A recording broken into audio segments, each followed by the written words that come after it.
What's kicking ass, your family, show boy JJW back with another video, man. And uh, uh back with another video, man. We on the live stream, you heard me. Back with a video today.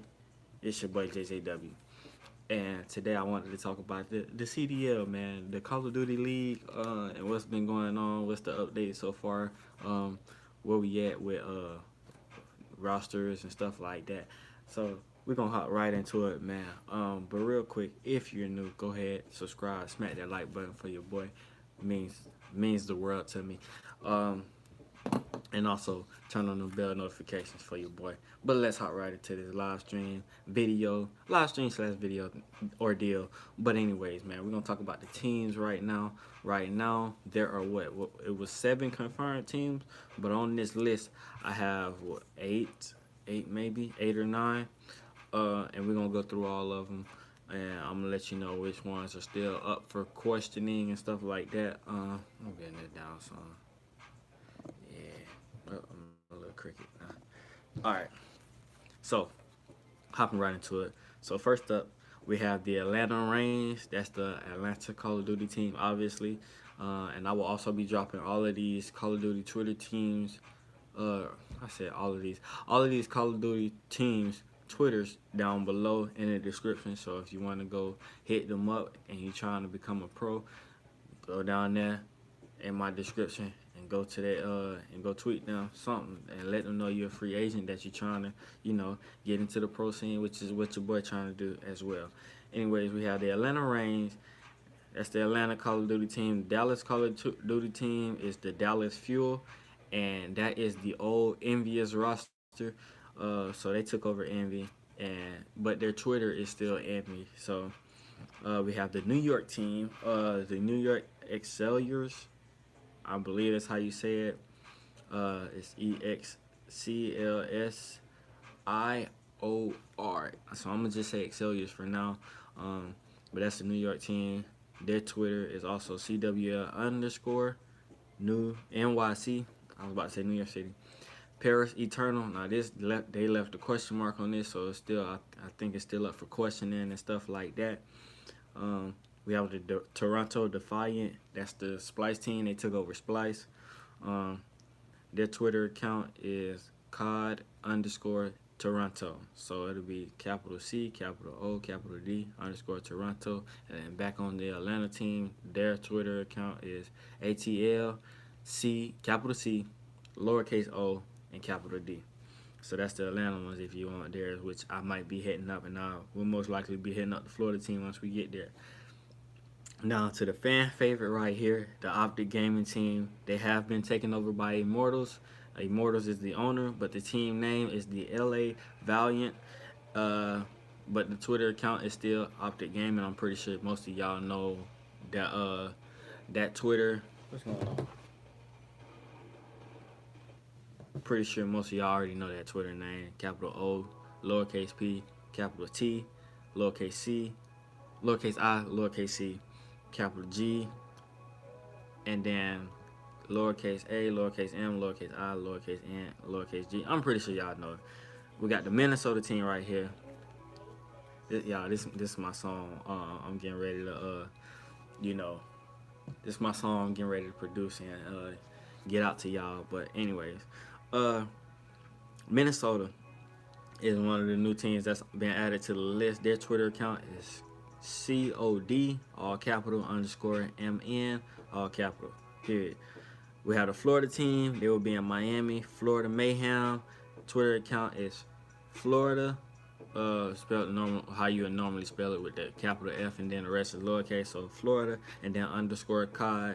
And then the second LA team is supposed to be the LA Gladiators. They have no Twitter account yet, and also no players have signed yet. Nobody is signed. Everybody is free agent. Besides, like, Attach, Crowder, and Priesta, they have moved back to Phase, but Phase is not one of the CDL teams as of right now. So basically, everybody is a free agent, and who knows? At the end of today, they could be they could be signed, man. They could be signed at the end of today. But moving on, path to path to pro. So this is still y'all process of becoming, for y'all amateurs out there like me, this is still our path to becoming a pro. And with the pro to path system, there will continue to be amateur open brackets, competitions, and tournaments, basically like that. That will give players a chance to earn money and have the best chance possible to be seen by pro team scouts. So basically, with this path to pro, you want to go to LAN tournaments, open bracket tournaments, for the AMs, even if it's just amateurs. You want to go there and you want to show out, basically, man, and give it your all, and not just do online, because they have online too still, so that's still good for amateurs. But not just do online, but also go to a LAN amateur tournament and go show out, man, and more than likely pro scouts will be there, checking to see what you got, because hey man, I'm gonna explain all of that. Anyways, how roster and player contracts work. Teams in the league are required to have a general manager and a roster of 7 to 10 players who will be signing a standard contract with a minimum salary of $50,000. The players have a minimum contract of $50,000, and that's guaranteed right off the bat, and will also earn 50% of the winning cash. All of it is guaranteed. So the prize money that they win, so they win the tournament, the prize money that they win, they get 50. All the players get 50% of it. As of now, like I said, everybody is a free agent, and as of today, the teams that already had a spot in the league that are currently a part of the new CDL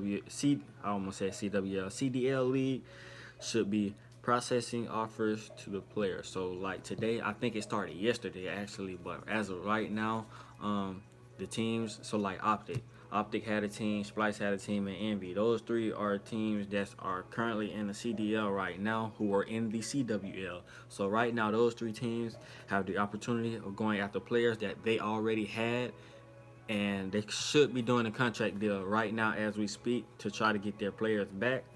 They have the first look, they have the first opportunity to go through the process with these players. And then after these first 3 days, the new teams will come in, try to give those players some options too, some offers and stuff like that. And then those three teams that I just mentioned, if the offer from the new teams was better than the offer from those three teams that they originally gave, then those three teams that originally had the players have a chance to match the offers given from the other teams in the league. So I hope y'all understood that, man. I really do hope y'all understood that. Anyways, moving on, man. And coming to the end of this video pretty soon. Mid-game swap and player trades. Players are allowed to switch mid-series into a game, and also players can be traded during the season. All during the season, players can be traded. So you don't have to wait. There's no longer any like Rostermania going on. If a player needs or wants to be traded, I guess they can demand a trade, or a team can just go off and trade them, and that would be that. You know what I'm saying? I'm sure the contracts will stay the same. It's just like NBA, NFL. Contracts stay the same. These players are getting traded. But the mid-series switch is great, man. I don't know how I feel about that, but basically, say you got like Scump, right? And you got all these elite players or whatever. You got Scump. He's definitely a slayer, respawn killer, man. He's just a beast in respawn, basically. And then you go and pick somebody up like who a good S&D player, one of the best S&D players. We're just gonna say Dashy. Dashy good at respawning and S&D. But let's say you got Dashy in the background, right?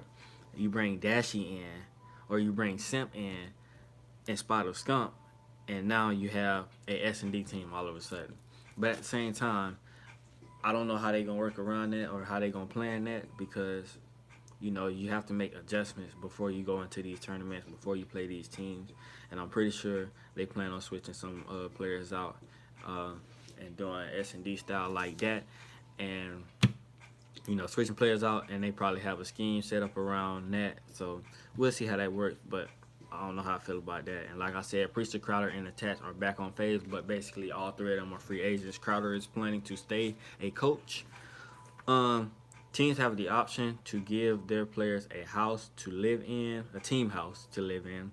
Envy is already requiring that the players live in their team house. So, if you join Envy, you are required to live in the team house. So all this talk about Skunk joining Envy, I can see why they saying that, because Skunk would be basically still living in Dallas, but Skunk just built his house. So I'm thinking maybe he doesn't want to join Envy. Maybe he finds a team that is not requiring a team house and he gets to stay in Dallas and just travel that way. You know what I'm saying? So, yeah. Anyways, I hope you guys enjoyed this video, man. More updates to come. I will keep y'all updated. 5 likes in order to see the next video. 5 likes for the next video. And that'll pretty much do it for this one. Smack that like button, comment, share, and subscribe for your boy. Because you know, and I know that we really Galaxy. And remember, it's a vibe, Brody. Yeah. Turn on the post notifications, man. Hit that bell and turn on the post notifications. I'm gone.